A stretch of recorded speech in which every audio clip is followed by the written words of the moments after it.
Hello, my friends, and welcome back. As uh, as you probably know, there is a meeting um, occurring in Japan and actually in East Asia, where President Biden, he arrived in Tokyo now from Seoul, South Korea, and there's a lot of how should I put it? The Prime Minister of India is over there as well. There's some, and they're discussing the economic and security subjects with Indo-Pacific area. Now, this is also a moment when the U.S. is trying to recruit members to its club, and it sent. Obviously, I'm just making it funny, but not.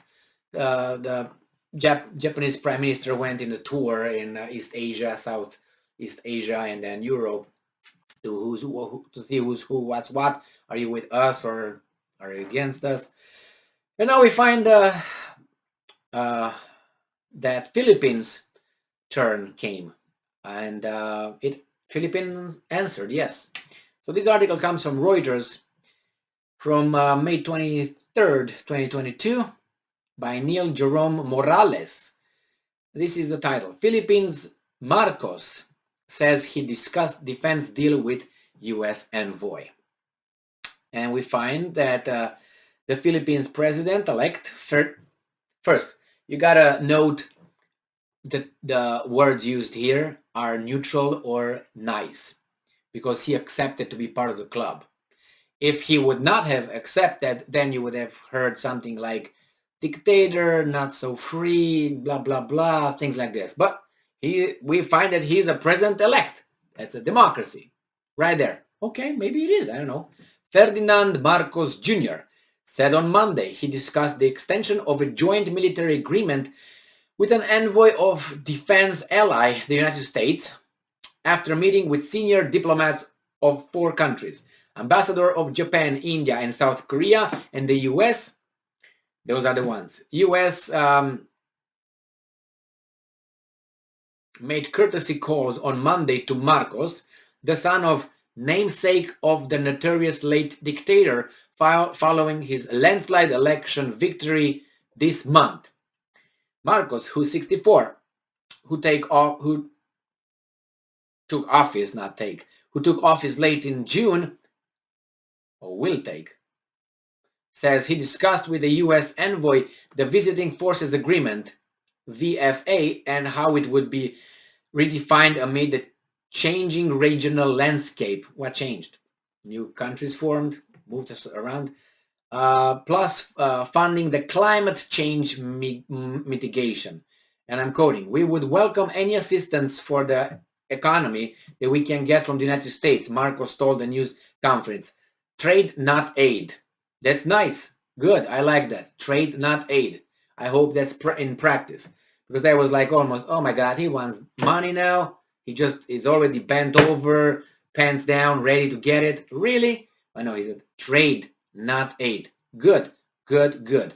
The VFA, which provides a legal framework for which U.S. troops can operate on Philippine soil, was a bone of contention for incumbent President Rodrigo Duterte, who repeatedly threatened to scrap it, but he never did.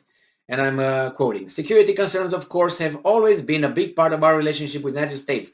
Who threatens you?" I remember a war in Philippines a long time ago, and I don't remember it being China. Was it? You know what I'm talking about. So, analysts expect Marcos to pursue close China ties. Be friends with your neighbors, man. Be friends with everybody. But it seems like you're not allowed. You eat with us, and everybody else is an enemy. That's how it goes in the big club, which could complicate relations with former colonial power Washington, his military, and the Philippines public, with which the United States is popular. Popular. He last week spoke with Chinese President Xi Jinping and said he wanted bilateral ties to shift to a higher gear. Perfect. Be friends with whomever you can. You don't have to be a vassal to any other state. Good job, Philippines. Good job. Marcos said he discussed aid projects with Japan's ambassador, microfinance with India and with South Korea, information technology, regional security, and the possible reactivation of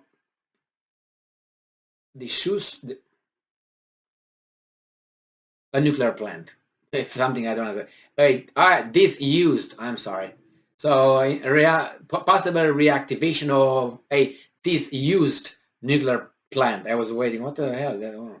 Okay, the plan was intended by his late father to be part of his economic modernization legacy, but with mothballed after his overthrow in 1986, people power uprising 2 years after completion. So it was there. The plan was, yes, Marcos said he asked Arsenio Balisacan, the National Antitrust Agency chief, to be economic planning minister, or a role he held from 2012 to 2016 under an administration that was a rival to the influential Marcos family. Oh, so that's with families here.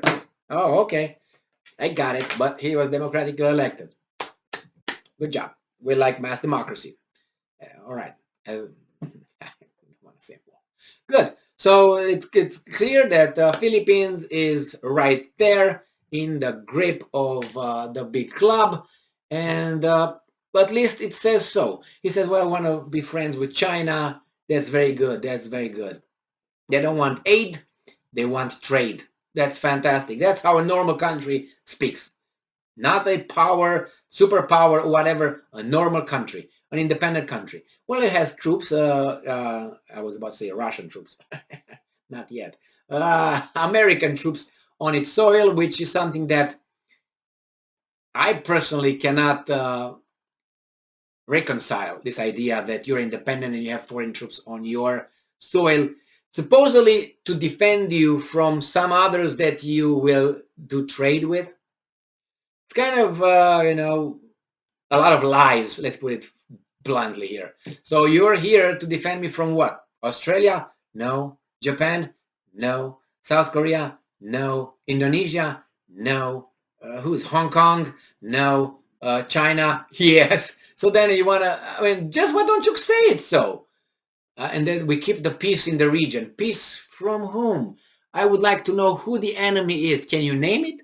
Come on, for everybody, come on, try. China. There you go. Why was so hard? Well, this kind of thing. So maybe it's not China. But who else? India? They're friends with India, right? I don't know. Bangladesh? Who's there? Nepal? Well, I'm going northwest now. What's going on? All right. Or Vietnam or what? Laos. Jesus Christ. Anyway, thank you very much for being with me again. Stay strong, stay smart, look for the truth, be just. And Philippines plays a good card so far. Too bad those troops are there, but we'll see.